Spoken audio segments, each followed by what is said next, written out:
Ladies and gentlemen, the President of the Republic of the Philippines, His Excellency Ferdinand R. Marcos Jr.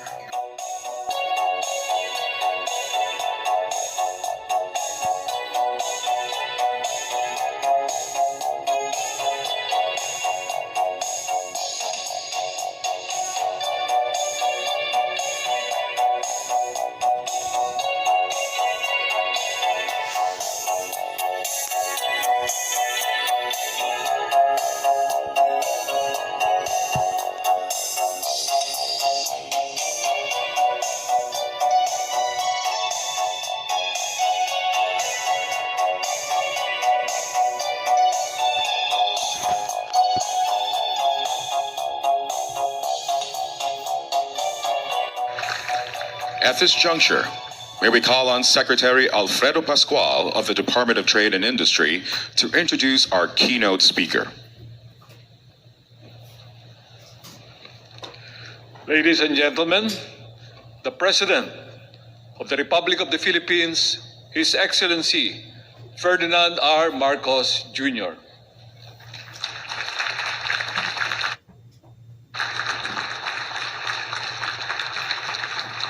Thank you to our Trade and Industry Secretary, Secretary Fred Pascual. Please take your seat. The Excellencies of the Diplomatic Corps, the Special Assistant to the President, Secretary Anton Lagdameo, and the Advisor on Investment and Economic Affairs, DECGO, Apec Business Advisory Council Chairman, Dominic Na, the Private Sector Advisory Council Strategic Convener, Sabine Aboitis, the APEC Senior Official, Matt Murray, participants of the ABAC 3 meeting, partners from the private sector, fellow workers in government, other distinguished guests, ladies and gentlemen, good morning. It is a privilege for me to come and welcome you all on behalf of Filipinos here in Cebu and in the rest of the country. And as they say here locally, maayong pag-abot or happy arrival in our great appreciation for the long way you took to come here to be with us for this meeting. Comfortable in numbers as we all are, 17, 31, 10. Carry significant meaning to us. Not as the lucky combination of a game of roulette, just a few steps from where we are here at New Star. Rather, these represent the words of the number of times the words equity, sustainability, and opportunity are mentioned in the main body of the Philippine Development Plan. That does not even count the adjectival or other speech parts. For the Philippines, there is no more relevant theme for this year's 3rd APEC Business Advisory Council meeting. The last time I spoke before this audience at the APEC CEO Summit in Bangkok last year, I highlighted the need to accelerate our efforts to address structural and policy issues with a view to enabling rapid economic recovery and growth in a swift and sustained manner that creates jobs, draws more people into the mainstream economy, and reduces poverty and inequality. I also underscored that critical to this effort is our cooperation on issues such as food security, health systems, and of course, climate change. What should underpin all of these lofty goals towards equity, both within and across our economies? In the Philippines, our long-term ambition natin 2040, or our ambition for 2040, envisages comfortable, secure, and strongly rooted Filipinos where no one is poor or left behind. We aim to achieve this through, amongst others, strengthening agriculture and food production, industrialization, connectivity, and supply chains. Driving growth through tourism, through trade, urban development, providing high-impact social services for health, education, skills uptake, and targeted support. building climate resilient and green infrastructure that will only sustain that will not only sustain our economic growth, but will also trickle welfare effects down to our most underserved sectors and those with untapped economic potential. We have quickly mobilized and targeted our efforts to address the needs of the most disadvantaged in segments of our society. In food security and nutrition, we have rolled out food stamps to quell hunger and thus boost productivity, and reintroduced nutrition programs in schools so that our students can focus on learning. On top of our programs to provide agricultural lands to youth committed to contribute to our efforts in resilient and sustainable food production, our new Agrarian Emancipation Act has condoned the debts of over 610,000 farmers in our commitment to equitable land distribution. Our efforts will not waver until we will have broadened the provision of credit facilities and other support services, upgraded the skills of our farmers, and have provided high technology equipment and facilities, and connected them to demand sources through more and better farm-to-market roads and farm-to-consumer markets. We welcome the recommendations of ABAC in your 2022 report to Apec economic leaders, which includes fostering a sustainable and resilient food system through, among many others, enabling a meaningful and effective partnership with the private sector.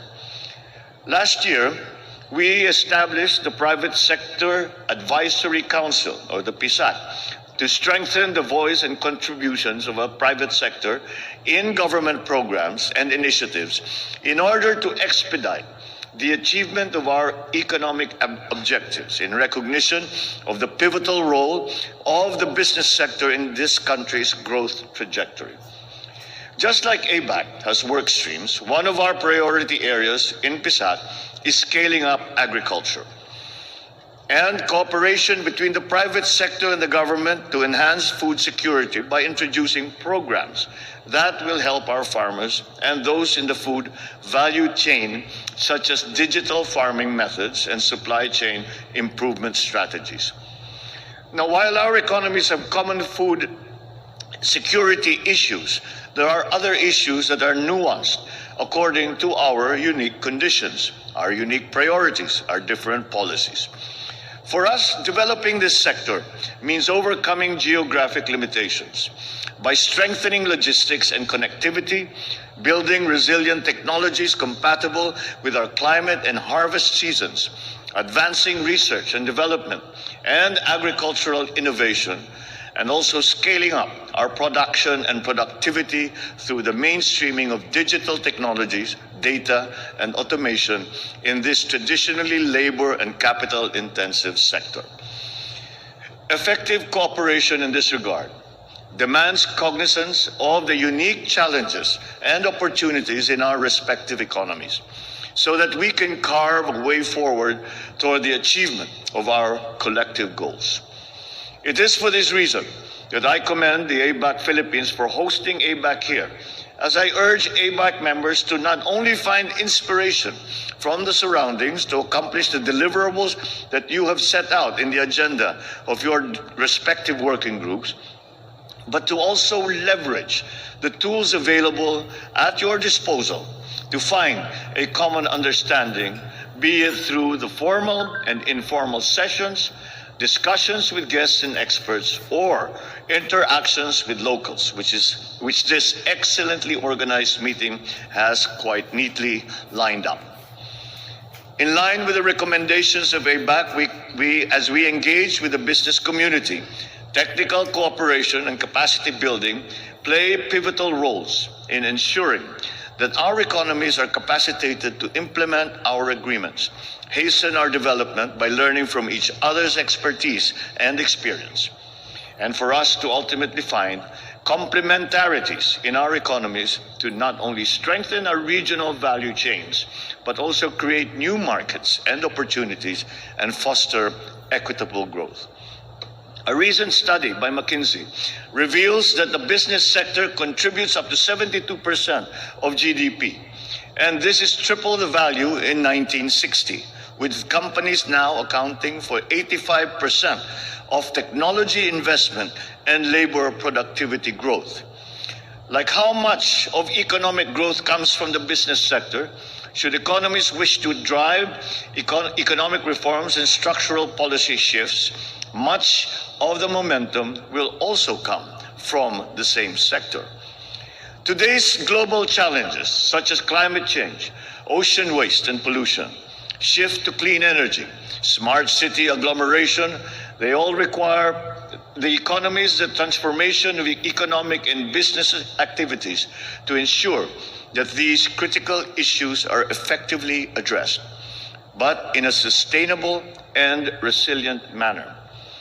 For our part, we stay committed to our nationally determined contributions, but we also have shifted the global discussion on climate change by now focusing on scientific findings and undertaking practical actions that may immediately be implemented on the ground, including through localizing our climate action plans, launching a sustainable finance roadmap to encourage public and private investments in green projects, and a sustainable finance framework for sovereign green bonds, pushing for a ban on single-use plastic and encouraging circular economy approaches, and not least, embarking on projects to accelerate the transition to clean energy.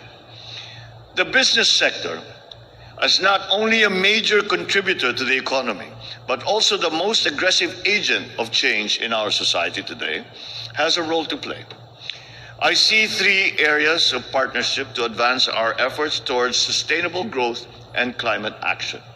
First, the government and business sector must come together to identify practical, pragmatic, and promising solutions to sustainably address pressing issues like energy insecurity, the triple threat of climate change, pollution, and biodiversity loss.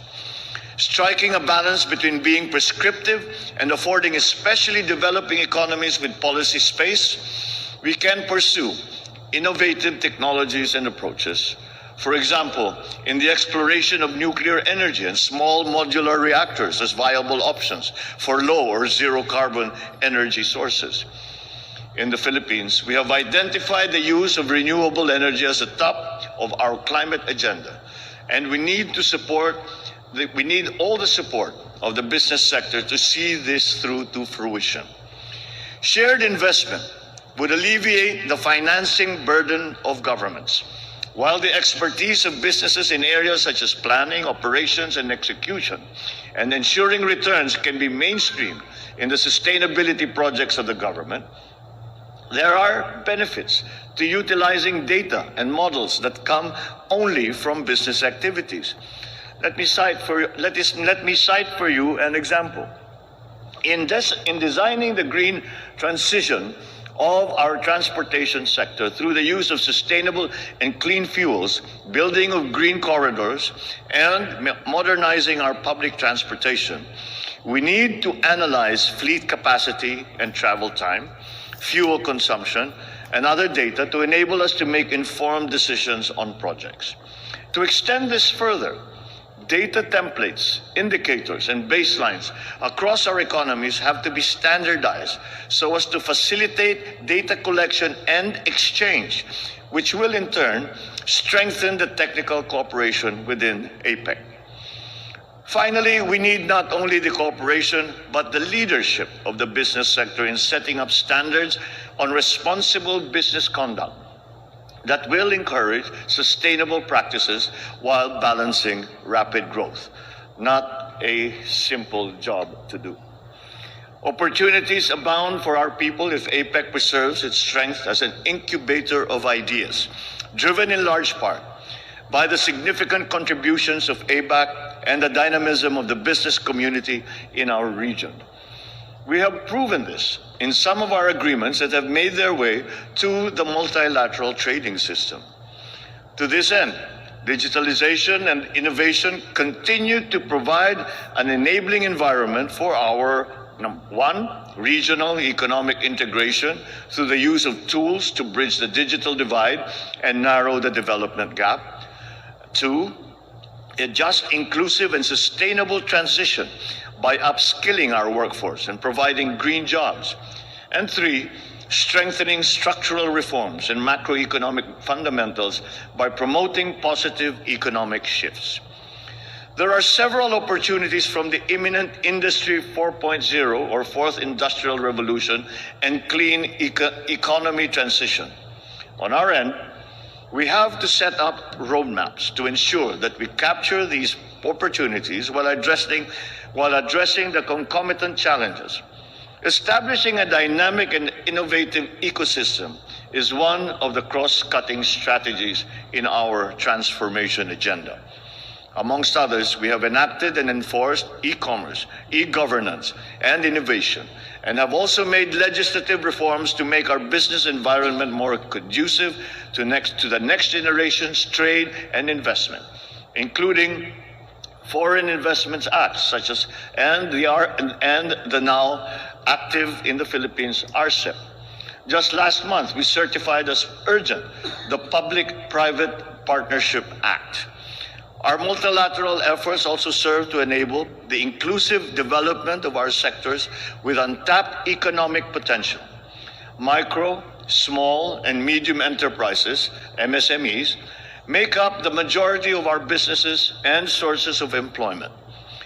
Thus, it behooves us to equip them with digital tools and skills to enable their participation in the digital economy. It is in this light that I am heartened to receive the recommendation of ABAC to form a successor initiative to the Boracay Action Agenda to globalize MSMEs. With the ambitious agenda set by the US this year for their Apec hosting and the upcoming SME ministerial meetings, I am certain that actions will quickly follow our intentions. Friends, the road, or maybe more appropriately, the ocean to San Francisco in November is not long. But I trust that, as in the previous years, ABAC will deliver meaningful outcomes. I commend ABAC United States for its leadership and all the ABAC members for the hard work that has been put in. I understand that ABAC 3 is especially challenging with the number of upcoming high-level meetings and the AELM, where I look forward to seeing you again. Rest assured of the Philippines' full commitment and support. Thank you for this opportunity to address such an esteemed audience. To all of you, padayon, which means proceed or carry on in the local language, and mabuhay. Maraming salamat po. Thank you all very much and good morning.